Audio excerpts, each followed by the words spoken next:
My fiancé said medical school was too complex for my female brain and demands I take hospitality instead. I proved him wrong at his own workplace. Me and Ryan had been together for 4 years and engaged for 6 months when I got accepted into medical school. I'd been working toward this since high school, taking all the right classes, volunteering at hospitals, studying for the MCAT for months, getting letters of recommendation from professors who believed in me. When the acceptance letter came, I was crying happy tears thinking about finally achieving my dream of becoming a doctor. I called Ryan immediately expecting him to be proud of me. Instead, he got quiet and said we needed to talk about this in person. When he came over that night, he sat me down like he was about to deliver bad news. He said medical school wasn't realistic for our future together. He said it was 7 years minimum between school and residency, and that would mean putting our life on hold. I told him we could make it work. Lots of couples did. He shook his head and said those couples didn't last because the woman got too focused on her career and forgot about her family. He actually used the word forgotten like I'd abandoned him the second I put on a white coat. He suggested I look into something more practical, like human resources or maybe hotel management. He said those were good careers for women because they had regular hours and wouldn't be too demanding when we had kids. I thought he was joking at first, but his face was completely serious. He pulled out his phone and showed me statistics about divorce rates for female doctors and how many of them ended up single and childless. He said he didn't want that for me, for us. I told him being a doctor had been my dream since I was 8 years old, watching my grandmother die from cancer while her doctors saved her life. He said dreams change when you grow up and get engaged. He said his sister Kelly was perfectly happy as an administrative assistant, and his mother Linda never worked outside the home, and they were both fulfilled women. The next few weeks were constant fights about this. He'd leave brochures for business programs on my desk. He'd point out every tired-looking female doctor we saw and say that could be me in 10 years, exhausted and alone. He introduced me to his coworker's wife who quit nursing school to support her husband, and she seemed so happy according to him. He'd make comments about how medical school would make me hard and unfeminine. He said patients don't respect female doctors anyway, so why put myself through that? He told his parents I was considering medical school like it was some crazy phase I was going through. His mother called me to say Ryan was worried about me making impulsive decisions. His father sent him articles about how women who earn more than their husbands have unhappy marriages. Ryan would forward them to me with messages like, something to think about. Then he started getting mean about it. When I studied for my biology final, he'd say I was wasting time on something I'd never use. When I shadowed doctors at the hospital, he'd ask if I was trying to find a rich doctor to replace him. When his friend asked about wedding planning, Ryan said we were waiting until I got over my doctor fantasy. He started calling it my little medical phase in front of people.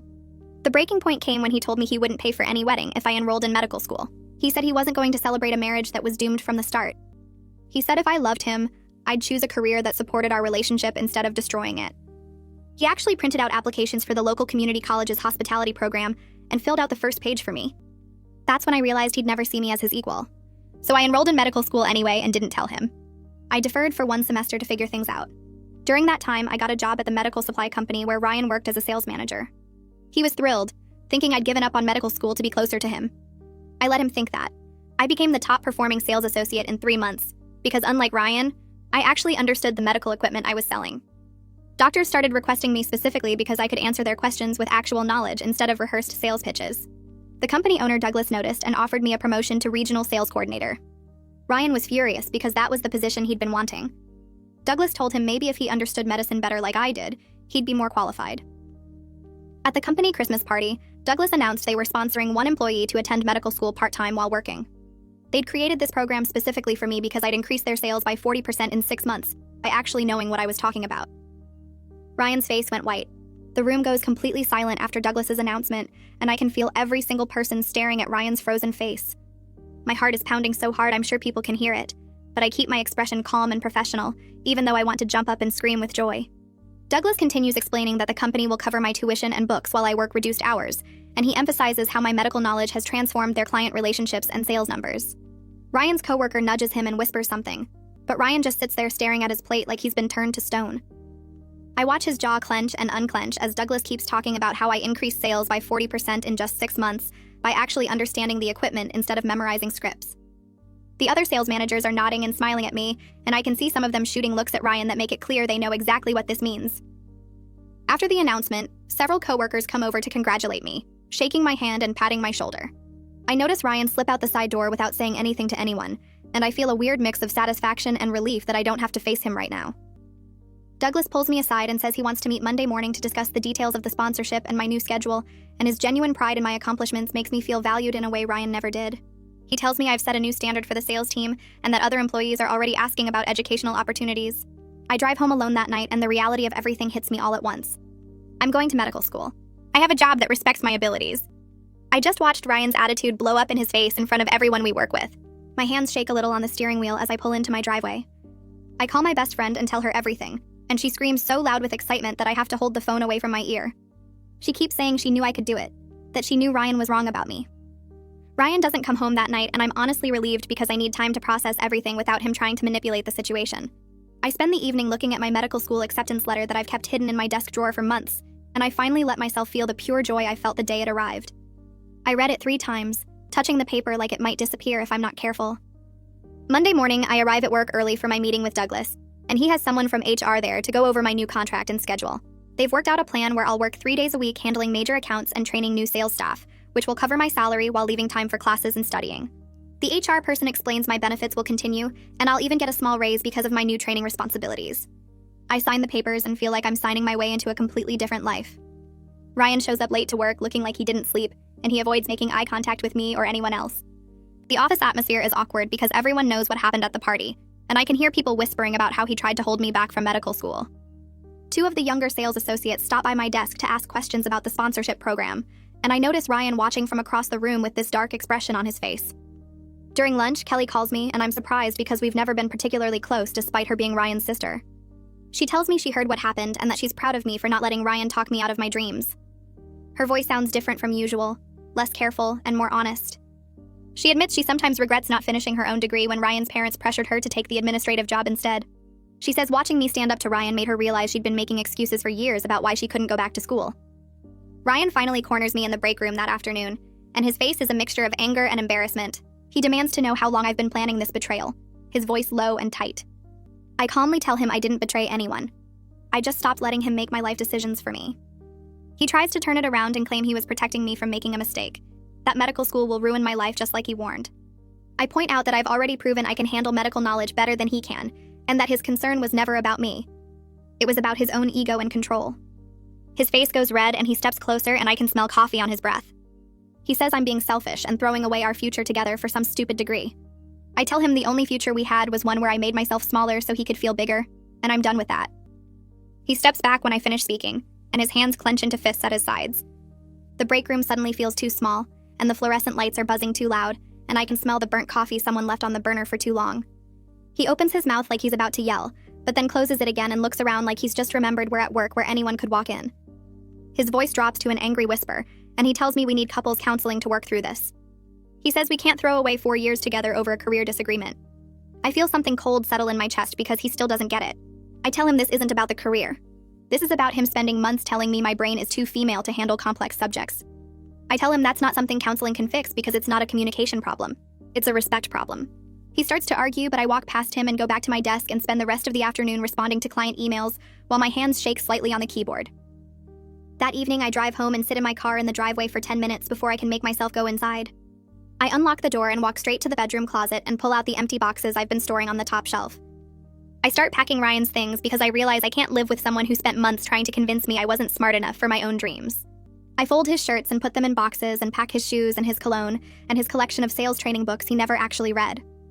I'm taping up the 3rd box when I hear his key in the lock. He comes home and stops in the bedroom doorway and stares at the boxes stacked against the wall. His face goes pale and then red, and he asks what I'm doing. I tell him I'm packing his things because we're done. For the first time since this whole thing started, he seems to understand that this is actually over. He sits down on the edge of the bed and puts his head in his hands, and I keep packing. The next morning, he tries a different approach. He sits across from me at the kitchen table, and his voice is calm and reasonable, and he suddenly claims he's always supported my medical school dreams. He says I'm misremembering his concerns, and that he was just worried about the workload and the stress. I pull out my phone and scroll through my voice memos and find the one I recorded 3 months ago. I hit play, and his own voice fills the kitchen, talking about how female doctors are unfeminine and unhappy, and how patients don't respect women in medicine. His face goes white as he listens to himself, and he can't deny his own words. He moves out that weekend and takes his boxes and his furniture and the coffee maker he bought last year. His parents call me multiple times trying to convince me to reconsider. They say Ryan is devastated and that I'm being cruel. Linda actually has the nerve to say I'm throwing away a good man over pride. I tell her that wanting to use my brain isn't pride, it's self-respect. She hangs up on me. 2 weeks pass in a blur of paperwork and apartment cleaning and preparing for the biggest change of my life. My first day of medical school arrives, and I wake up at 5 in the morning even though my first class isn't until 9. I drive to campus and park in the student lot and walk toward the medical education building with my new backpack and my orientation folder. I walk into the building feeling like I'm finally living the life I was supposed to have all along. The lobby is full of other first-year students who look excited and nervous, and nobody questions whether my female brain can handle the material. I find my assigned classroom and sit in the third row, and a woman next to me introduces herself and asks what specialty I'm interested in. Balancing work and school turns out to be more challenging than I expected, but Douglas has been incredibly supportive. My coworkers step up to help cover accounts when I have exams, and they text me good luck messages before big tests. Ryan, meanwhile, has been moved to a different territory because too many clients were asking why I wasn't their representative anymore. I hear through office gossip that he complained to Douglas about the reassignment, but Douglas told him the clients make the requests, and the company follows them. 3 weeks into the semester, I run into one of Ryan's friends at a coffee shop near campus. He's waiting for his order, and I'm studying at a corner table, and he sees me and walks over looking uncomfortable. He sits down without asking and tells me awkwardly that Ryan has been telling people I cheated on him, and that's why we broke up. I'm angry but not surprised. Ryan can't admit that his own behavior destroyed the relationship, so he has to make me the villain in his version. During my anatomy class the following week, I realize I'm actually understanding the material better than I expected because of my 6 months selling medical equipment. My professor is explaining surgical instrument design, and I raise my hand and add details about how different specialties prefer different handle grips based on the procedures they perform. She stops and asks how I know that, and I explain about my sales background. She's impressed by how I connected practical application to theory, and after class she tells me that real-world experience makes better doctors. Douglas asks me to help train the new sales associate who's replacing my old territory. I spend a day showing her how understanding the medical side makes the sales side easier. I explain the anatomy behind why certain instruments are shaped specific ways, and how to talk to surgeons about their actual needs, instead of just reading product specifications. She tells me the other sales managers just memorize scripts, but I taught her to actually understand what the equipment does, and why doctors need it. Ryan's replacement in the regional coordinator position starts the following Monday. Her name is Sienna Hopkins, and she has a nursing background and 10 years of hospital experience. She and I immediately connect over our medical knowledge during the morning meeting. After the meeting ends, she stops by my desk and tells me Douglas specifically wanted someone with healthcare experience after seeing how much it mattered. She says she's excited to work with someone who understands both sides of the business. 3 months pass, and I'm maintaining good grades while still doing well at my reduced work schedule. My anatomy professor writes me an email praising my last exam score, and my biochemistry lab partner tells me I explain concepts better than the teaching assistant. I study with 2 other women in my class who are also engaged, and their partners text them encouragement during study sessions and bring them coffee during late-night cramming. One of them shows me a message from her fiancé saying he's proud of how hard she's working, and I realize how different that is from what Ryan used to say. Her partner thinks her ambition is attractive instead of threatening. The other woman's fiancé is also in graduate school, and they quiz each other on their respective subjects and treat their education like a team effort. Watching them makes me understand that Ryan's attitude wasn't normal or protective like he claimed. It was controlling and small and meant to keep me from growing past him. I hear through the office that Ryan is dating someone new. Her name comes up during a sales meeting when someone mentions she works reception at one of our client hospitals. Sienna tells me later that the woman never went to college and works the front desk answering phones and scheduling appointments. Part of me feels bad for her because I know exactly what Ryan will do. He'll be sweet at first, and then slowly start suggesting she doesn't need to take that online course or apply for that promotion. He'll tell her she's perfect just the way she is while making sure she stays exactly where he can manage her. But mostly, I just feel grateful that I'm not her anymore. Kelly texts me out of nowhere on a Tuesday afternoon asking if I want to meet for coffee. I'm surprised because we haven't talked much since the breakup beyond awkward small talk at the company Christmas party. I agree, and we meet at a place near my apartment on Saturday morning. She looks nervous when I sit down, and she starts talking fast like she's been practicing what to say. She tells me she's been thinking about our last conversation and about how I didn't let Ryan stop me from medical school. She admits she's been working as an administrative assistant for 10 years, but she actually wants to be an accountant. She says she's good with numbers and always has been, but Ryan's parents convinced her that administrative work was more appropriate and stable. She enrolled in night classes 2 weeks ago to finish her degree, and she wanted to tell me because watching me stand up to Ryan gave her the courage to do it. I'm shocked and proud and a little sad that she's spent a decade in a job she settled for. We talk for 2 hours about her classes and her goals, and I realize Ryan's whole family has these weird ideas about what women should and shouldn't do. His mother never worked, and his father thinks that's the ideal. Kelly says she used to want to go to business school, but Linda told her that accounting was too much math for most women to handle. The same garbage Ryan told me about medical school being too complex for my female brain. It's a family pattern of keeping women small and manageable. During my biochemistry unit on metabolic pathways, I hit a wall. The material is dense and complicated, and I spend 3 nights in a row studying the same chapter without it clicking. I sit at my desk at 2 in the morning staring at diagrams of the Krebs cycle, and I think about Ryan saying medical school would be too hard for me. I wonder if maybe he was right and I'm just too stubborn to admit it. Then I remember that 6 months ago, I didn't know anything about medical equipment beyond basic first aid. I taught myself enough about surgical tools and diagnostic machines and patient monitoring systems to outsell people who'd been doing it for years. I learned complex medical terminology and anatomy and how different specialties use different equipment. If I could teach myself that in half a year while working full-time, then I can learn biochemistry. I make flashcards and watch video tutorials and ask my lab partner to explain it differently, and by the end of the week, it clicks. I ace the exam, and my professor writes excellent work on the top of my paper. Douglas emails me asking if I can present at the next company-wide meeting about how medical knowledge improves client relationships. He wants me to show the sales team specific examples of how understanding the science helped me solve problems and close deals. I spend a week putting together a presentation with real cases from my time in sales. I include the time a surgeon was frustrated with a laparoscopic tool, and I was able to suggest an alternative based on the specific procedure he was doing. I show how knowing anatomy helped me demonstrate equipment more effectively than just reading specifications. I explain how understanding sterilization processes helped me address a hospital's concerns about infection control. Ryan is required to attend the meeting because it's mandatory for all sales staff. I watch him walk in and sit in the back row with his arms crossed. Douglas introduces me and I start presenting, and I can see Ryan's face getting tighter as I go through each example. I'm demonstrating expertise he never developed because he relied on memorized scripts instead of actual understanding. Requested Reads is on Spotify now. Check out link in the description or comments. Other salespeople are taking notes and asking questions, and Ryan just sits there looking like he wants to disappear. After my presentation, 2 other employees approach Douglas about educational opportunities. One wants to take nursing classes, and another wants to study medical technology.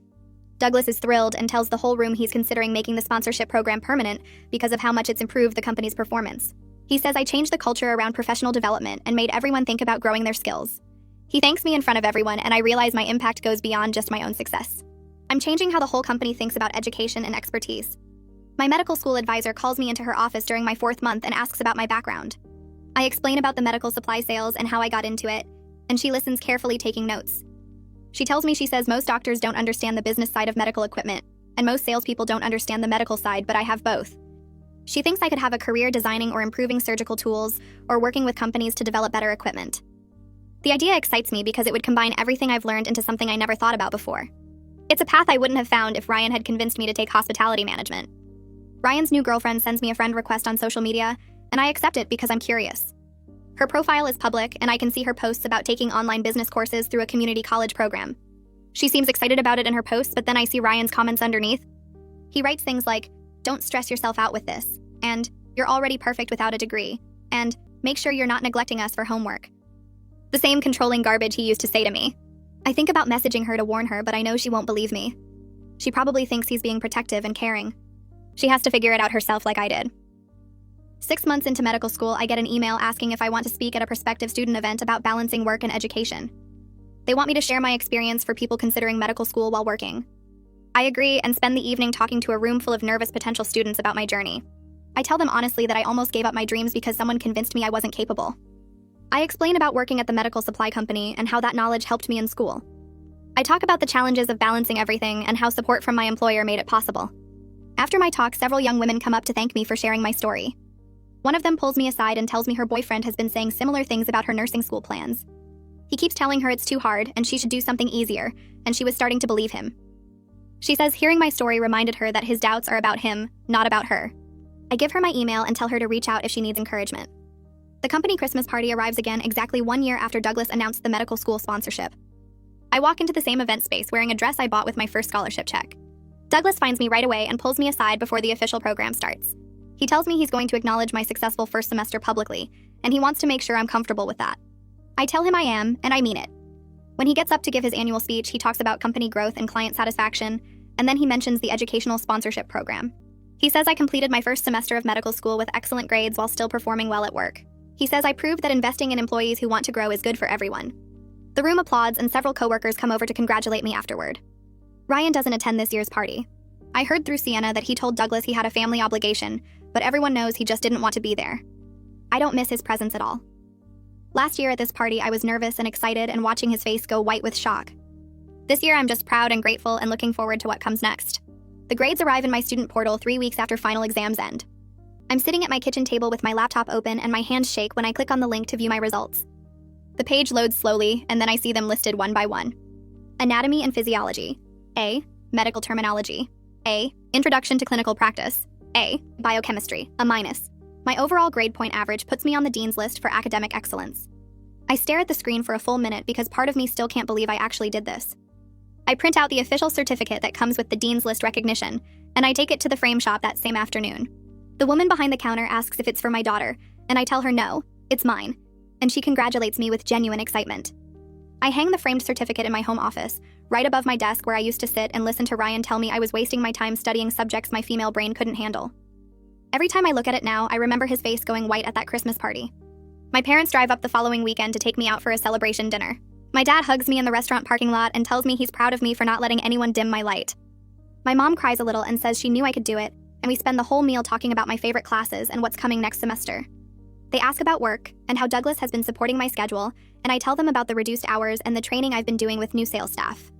My dad raises his glass and makes a toast to his daughter, the future doctor, and I feel a warmth in my chest that I never felt during all those months with Ryan. Sienna and I start having lunch together every Thursday at the cafe near the office. She's easy to talk to and doesn't make me feel like I have to prove myself the way Ryan always did. During one of these lunches, she tells me something I didn't know. Douglas consulted with her before creating the medical school sponsorship program because he wanted to make sure the work and school balance was actually possible. She looked at my sales numbers and my client feedback and told him I was worth the investment. She shares that she quit a previous job where her boss made comments about women in healthcare similar to Ryan's attitude. He used to say things like women were too emotional to make good medical decisions and that nursing was fine for women, but anything beyond that was pushing it. She says she appreciates working somewhere that values expertise over gender, and she thanks me for proving that medical knowledge makes better salespeople regardless of who has it. I realize that her friendship means more to me than Ryan's support ever did, because she actually sees me as capable, instead of someone who needs to be protected from my own ambitions. My clinical observation day at the hospital happens on a Tuesday morning in late January. I'm wearing scrubs for the first time, and I feel like I'm finally becoming the person I always wanted to be. I'm walking through the cardiology wing when I hear someone call my name. I turn around and see Dr. Reeves, one of the doctors who used to request me specifically when I was selling equipment. He's delighted when I tell him I'm in medical school now, and he says he always knew I had the mind for it. He offers to let me shadow him during his surgeries over the next few months, and he tells me I was the only sales rep who ever actually understood what they needed and why. He says most reps just read from spec sheets, but I could explain how the equipment would integrate with their existing systems and what the practical benefits would be for patient outcomes. I accept his offer immediately, and we exchange contact information so he can add me to his surgery schedule. Walking out of the hospital that day, I feel like everything is finally falling into place. Ryan's parents show up at my apartment on a Saturday afternoon without calling first. I open the door and find Linda and Ryan's father standing there looking uncomfortable. Linda asks if they can come in, and I step aside to let them enter, even though I don't really want to have this conversation. Linda sits on my couch and starts talking about how Ryan is struggling and how the family is worried about him. She says he's been distant and won't talk about what happened between us. Then she pivots to telling me I made a mistake leaving him, that he was just trying to look out for my best interests. I stay calm and explain that their son spent months telling me my brain couldn't handle medical school. I gesture to the framed Dean's List certificate on my wall and tell them I'm currently proving him wrong with every passing day. I explain that he didn't want a partner. He wanted someone small enough to make him feel big. Ryan's father shifts in his seat and tries to say that Ryan just wanted me to have a good life, but I cut him off. I tell them their son told me patients don't respect female doctors and that medical school would make me hard and unfeminine. I tell them he printed out hospitality management applications and filled out the first page for me like I was a child who couldn't make my own decisions. Linda's face goes red and she stands up and says they should leave. They walk to the door and Ryan's father mutters something about young people not understanding compromise. I close the door behind them and feel relieved that I don't have to pretend to be smaller than I am anymore. My second semester starts with more advanced courses that challenge me in new ways. Pathophysiology requires me to understand disease processes at a cellular level, and pharmacology involves memorizing hundreds of drug interactions and mechanisms. I'm challenged but never overwhelmed because I learned during the first semester how to manage my time and ask for help when I need it. My study group has become close friends who support each other through the difficult material. We meet twice a week at the library, and we take turns explaining concepts to each other until everyone understands. One of my study partners is engaged to a teacher who brings us coffee during late-night study sessions and never complains about the time she spends on schoolwork. Another is married to a nurse who helps her practice physical exam techniques at home. I'm grateful for a community that lifts each other up instead of tearing each other down. We celebrate each other's successes and help each other through the hard days, and I realize this is what a supportive environment actually looks like. My professor assigns a research project on medical device innovation during my second semester, and I immediately think about my sales background. I explained to her after class that I used to sell medical equipment, and that I still have connections with doctors and medical practices throughout the region. Her eyes light up and she tells me this could be turned into a thesis project, bridges clinical practice and device development. She says most medical students only see devices from the clinical side, but I understand both the business and medical perspectives. She suggests I could research how feedback from actual users could improve device design and safety. I spend that evening making a list of doctors I could interview and equipment I could analyze, and I feel excited about combining my past experience with my current education in a way that creates something valuable. Douglas calls me into his office on a Wednesday morning and tells me the company wants to feature my story in their recruiting materials. They want to show potential employees that the company is committed to professional development and that they invest in people who want to grow. I agree because I want other women to see that it's possible to pursue big goals even when people doubt you. The recruiting director interviews me the following week, asking about my journey from sales associate to medical student. I'm honest about how close I came to giving up my dreams. I tell her about the hospitality management applications Ryan filled out for me and about the months of being told my brain couldn't handle complex subjects. I explain how Douglas recognized my potential and created an opportunity that changed my life. She records the whole interview and tells me it's going to inspire a lot of people. I leave her office feeling like maybe my struggle can help someone else find the courage to pursue what they actually want. Kelly calls me on a Thursday evening and her voice sounds different from usual. She tells me she got accepted into an accounting program at the community college and she's going to start classes in the fall. Then her voice breaks a little and she says her parents are upset with her for going back to school at 32. Linda told her she's too old to start over and that she should focus on finding a husband instead of chasing career dreams. Kelly thanks me for showing her it's never too late to pursue what you actually want. I remind her that she's the one who made the brave choice, that I just happened to go first. I tell her about my own doubts and fears, and how I almost let Ryan convince me to give up. She laughs and says we're both proof that the women in Ryan's family are stronger than anyone gave them credit for. We talk for over an hour about her accounting classes and my medical courses, and I feel proud of both of us for refusing to stay small. During my cardiology unit in the second semester, we're studying how heart monitors work and how they detect different types of arrhythmias. The professor is explaining the technical aspects of electrode placement and signal processing, and suddenly everything clicks in my brain. I used to sell these exact monitors, and I remember the specifications and the technology behind them.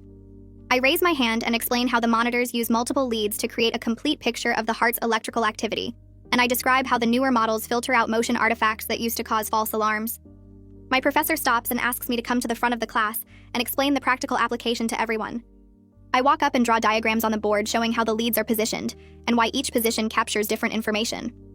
Several classmates tell me afterward that my explanation made more sense than the textbook because I connected the theory to how the equipment actually works in hospitals. I realize my path to medical school wasn't traditional, but it actually gives me advantages in some areas that other students don't have. I'm helping Sienna with a presentation at a medical conference in March when I see Ryan across the exhibit hall.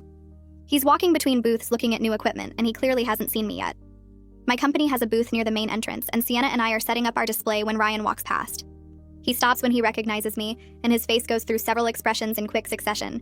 He looks uncomfortable and tries to avoid me by turning down a different aisle, but the conference isn't that big, and we end up in the same elevator 20 minutes later. The silence is thick and awkward, and I can feel him looking at me from the corner of his eye. Finally, as we're approaching the main floor, he mutters that I look like I'm doing well. I turn to him and simply say thank you, and then the doors open, and I walk out without looking back.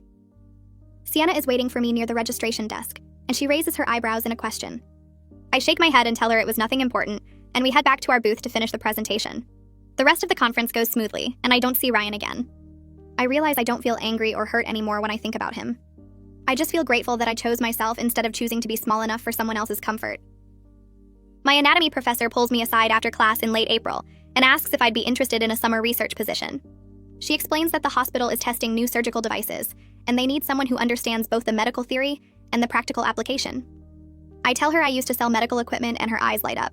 She says that's exactly the perspective they need because most medical students can explain how devices should work in theory, but have no idea how they actually function in operating rooms. The interview happens 3 days later in a conference room at the hospital. I sit across from 2 surgeons and a research coordinator who ask me questions about device design and surgical procedures. When they bring out a sample laparoscopic tool, I explain not just what it does, but also the common technical issues surgeons face with that particular model and how the manufacturer tried to fix them in the newer version. One of the surgeons leans back in his chair and says they've interviewed 8 candidates and nobody else could discuss the practical sales perspective like I just did. They offer me the position right there with a stipend that will let me cut my work hours almost in half next year. I walk out of that hospital feeling like everything is finally coming together the way it was supposed to. 2 weeks later, Sienna calls me into her office at the medical supply company. She's been promoted to director of sales and she wants to talk about changes she's planning. She sits behind her new desk and tells me that watching my success over the past year proved something important to her. She says the company has been training sales staff to memorize scripts and product specifications, but I showed that actually understanding the medical science makes people better at their jobs. She's implementing new training programs that focus on medical education, instead of just sales techniques. She credits me directly in the company-wide email announcing the changes, and over the next few days, 3 of my former colleagues stopped by my desk to thank me. One of them says he always felt stupid trying to answer doctors' questions with rehearsed responses, but now the company is actually teaching them the science behind what they sell. The medical school invites me to speak on a Women in Medicine panel in early May. I stand at a podium in front of a packed auditorium and tell my story about almost giving up because someone convinced me my brain couldn't handle the complexity. I talk about the brochures left on my desk and the statistics about divorce rates and the printed application for hospitality management with the first page already filled out. The room is completely silent while I speak. During the question and answer session, a first-year student raises her hand and says her father told her medical school would make her unmarriageable. Another woman stands up and shares that her husband said she was being selfish for prioritizing school over starting a family. A professor in the back row talks about colleagues who questioned whether she belonged in academic medicine. We spend an extra 30 minutes past the scheduled end time because so many people want to share their experiences. Afterward, at least a dozen students come up to thank me for being honest about how close I came to choosing the smaller life someone else wanted for me. My research position starts in June, and within 2 months we've collected enough data for a paper. I spend nights after work analyzing surgeon feedback about device design flaws and writing up our findings. The lead researcher adds my name as second author on the paper about improving surgical device design based on real-world usage patterns. When the article gets accepted to a medical journal in September, I stare at my name in print and think about how I'm not even done with my second year of medical school yet. Douglas asks for a copy of the article, and he frames it and hangs it in the company lobby next to the photos of top sales performers. I stand in front of that frame one morning before work and remember the girl who almost enrolled in hospitality management to save a relationship with someone who thought she wasn't smart enough for anything more challenging. Kelly sends me a text in October inviting me to her graduation from the accounting certificate program. I take the afternoon off and sit in the audience of a hotel conference room watching her walk across the small stage to receive her certificate. She's beaming, and I cheer louder than anyone else there. Afterward, she introduces me to her new boyfriend who teaches math at the local high school. He shakes my hand and tells me Kelly talks about me all the time. He says he thinks it's attractive that she's ambitious and wants to keep learning and growing. I watch them together and see how he looks at her with genuine pride and respect, and I feel so happy that she found someone who appreciates her for being smart instead of someone who wants her to stay small. The workplace gossip reaches me in November through one of my former colleagues. Ryan's girlfriend broke up with him. She apparently told several people at the office that he was controlling and dismissive whenever she talked about her career goals. She worked as a receptionist at one of our client offices, and she'd mentioned wanting to get her real estate license, and Ryan kept telling her it was a waste of money, and she wouldn't be good at sales anyway. My colleague says the girlfriend told her friend who told someone else that Ryan made her feel stupid for having ambitions. I feel this wave of relief wash over me because it confirms what I already knew. His behavior wasn't about me specifically, or about medical school being too demanding. It's a pattern of how he treats women who want more than he thinks they should have. He needs to keep his partners smaller than him because he can't handle being with someone who might outgrow him or become more successful. My third year of medical school starts in August, and I begin clinical rotations at the hospital, where I used to shadow doctors during my sales days. I'm assigned to the cardiology unit for my first rotation, and on my second day, one of the attending physicians stops mid-rounds and stares at me. He asks if I used to sell heart monitors, and when I confirm it, his whole face breaks into a smile. He tells the other residents that I was the only sales rep who actually understood what they needed and why they needed it. Another doctor recognizes me during lunch and says he always knew I had the mind of a doctor, not a salesperson. He says he could tell from the questions I asked and the way I explained equipment functions that I was thinking like a clinician even back then. Douglas announces his retirement at a company meeting in September. He's 72 and ready to spend time with his grandchildren. He names Sienna as the new company president, and everyone applauds. At her first official meeting as president, Sienna announces that she's expanding the educational sponsorship program from 1 employee per year to 5. She stands at the front of the conference room and tells everyone that investing in people's growth isn't just good ethics, it's good business. She says I proved that educated employees bring more value to the company and to their clients. She credits me with inspiring the change in company culture, from a place that valued sales numbers to a place that values knowledge and expertise. During my surgery rotation in October, I assist with a procedure using laparoscopic equipment I used to sell. The surgeon is working to remove a gallbladder when the camera starts showing a weird flickering pattern on the monitor. The scrub nurse is about to call for a replacement when I mention that this particular model has a known issue with the connection port. I explain how to reset it by unplugging the cable and reconnecting it in a specific sequence. The surgeon follows my instructions and the image clears immediately. After the surgery, he pulls me aside in the hallway and asks about my background. When I explain about my sales experience, he says my path is unusual, but it makes me a more well-rounded doctor. He says most medical students only see equipment as tools, but I understand the engineering and the business side too. My Step 1 medical board exam scores arrive in November.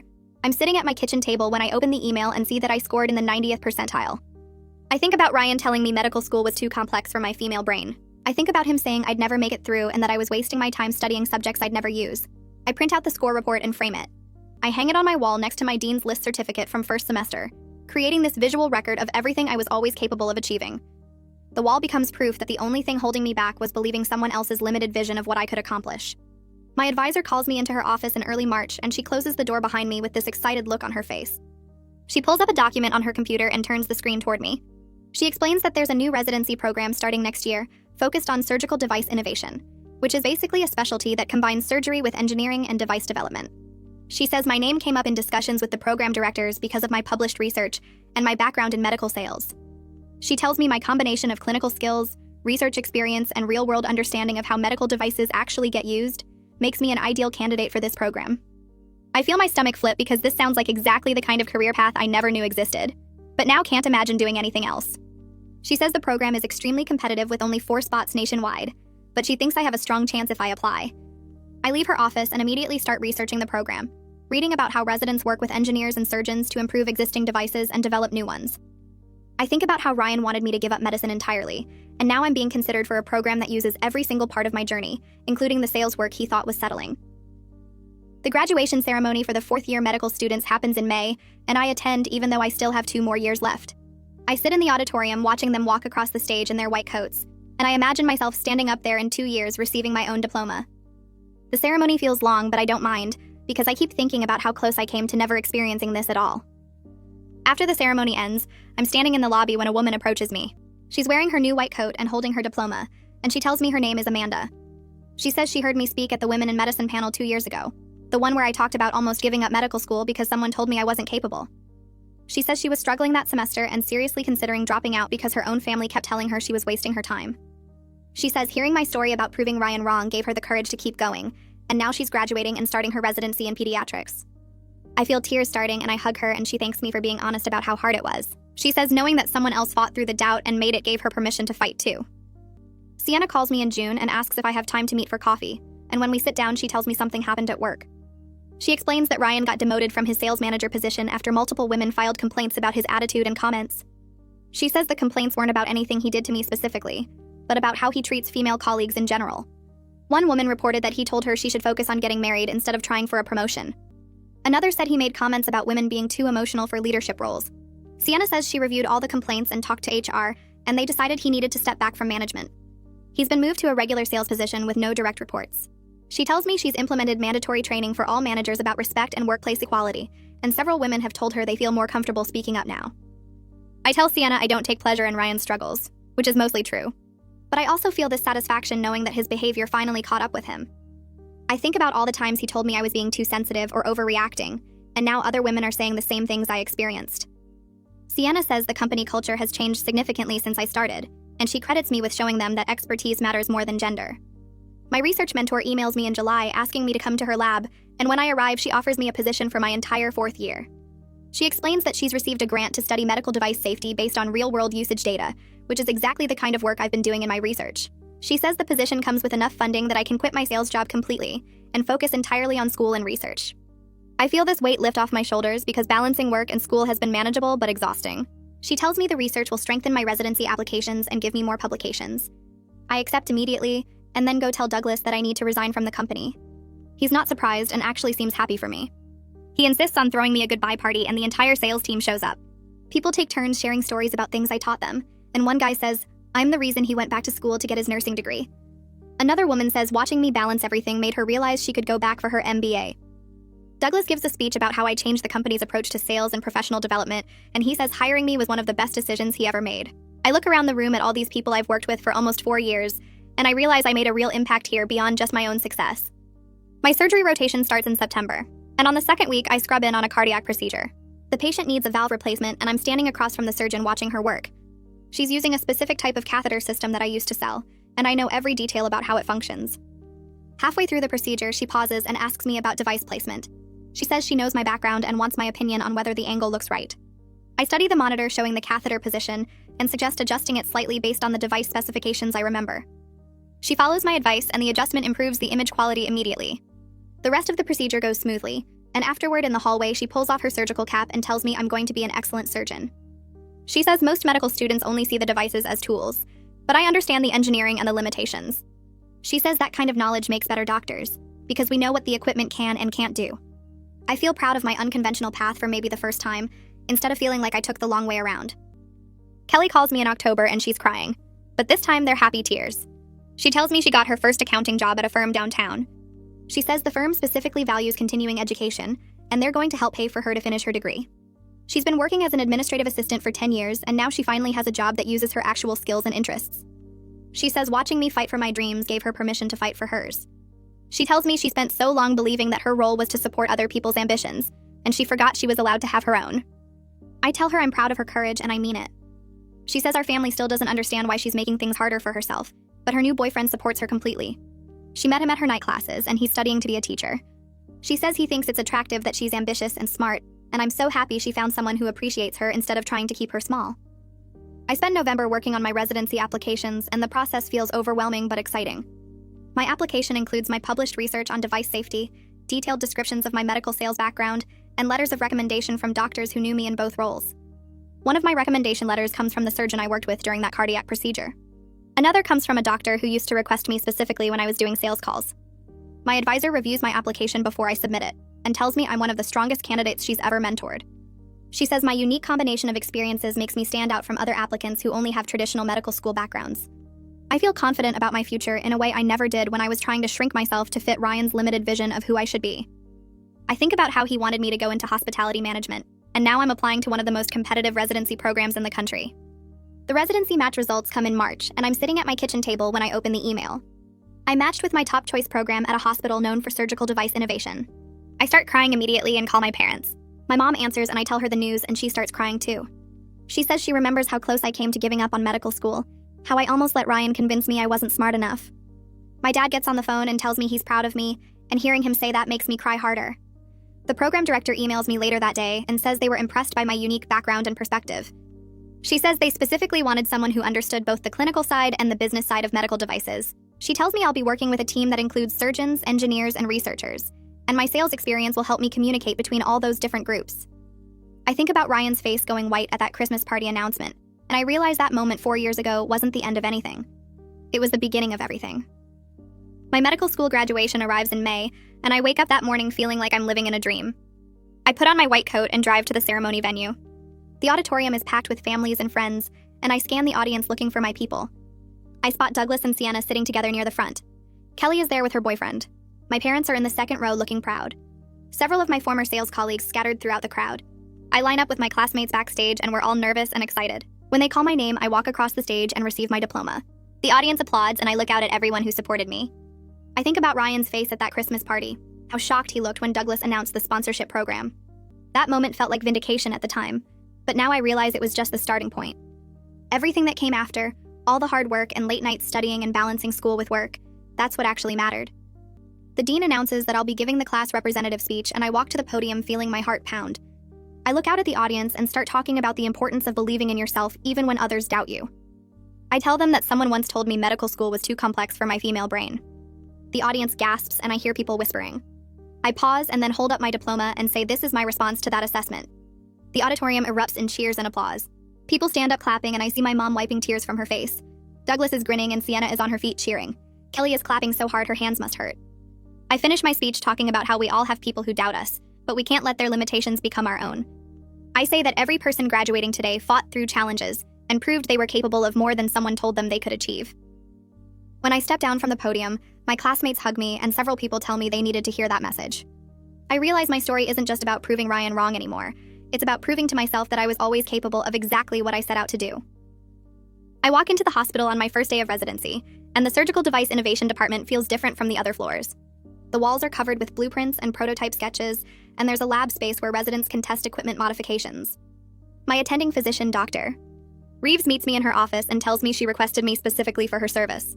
She says my published research on improving surgical device design caught her attention, and my combination of sales experience and clinical training makes me exactly what their program needs. She hands me my schedule and explains I'll be splitting time between surgeries, research projects, and consulting with device manufacturers. I feel this rush of pride thinking about how every choice I made led to this moment, even the painful ones like leaving Ryan and working those exhausting years balancing school and sales. Dr. Reeves shows me to my desk in the residence area and introduces me to the team, and everyone is friendly and excited to have someone who understands both the medical side and the business side of their work. My phone buzzes during lunch, and it's a text from Kelly with a photo attached. She's standing in front of an office door with her name on it and the title Junior Accountant underneath. Her message says we both made it to where we were supposed to be all along, and she's proud of us for not letting anyone convince us we weren't capable. I save the photo, and later that week I get it printed and framed and hang it next to my medical school diploma on my apartment wall. Looking at both frames together makes me think about how our successes feel connected, because we both learned the same lesson about not accepting other people's limitations as our own. 6 months pass, and I'm thriving in ways I never imagined possible. I'm contributing to research that will change surgical outcomes for thousands of patients, and I'm developing modifications to devices that surgeons actually want to use. I think about the version of myself who almost enrolled in hospitality management to save a relationship with someone who thought my brain was too female for complex subjects. I'm grateful I found the courage to choose myself instead, because this life is challenging and demanding and absolutely fulfilling, and it's exactly the one I was always meant to live. And that's a wrap on this story. I love when simple moments turn into something meaningful. If it gave you even one good idea, that's what matters.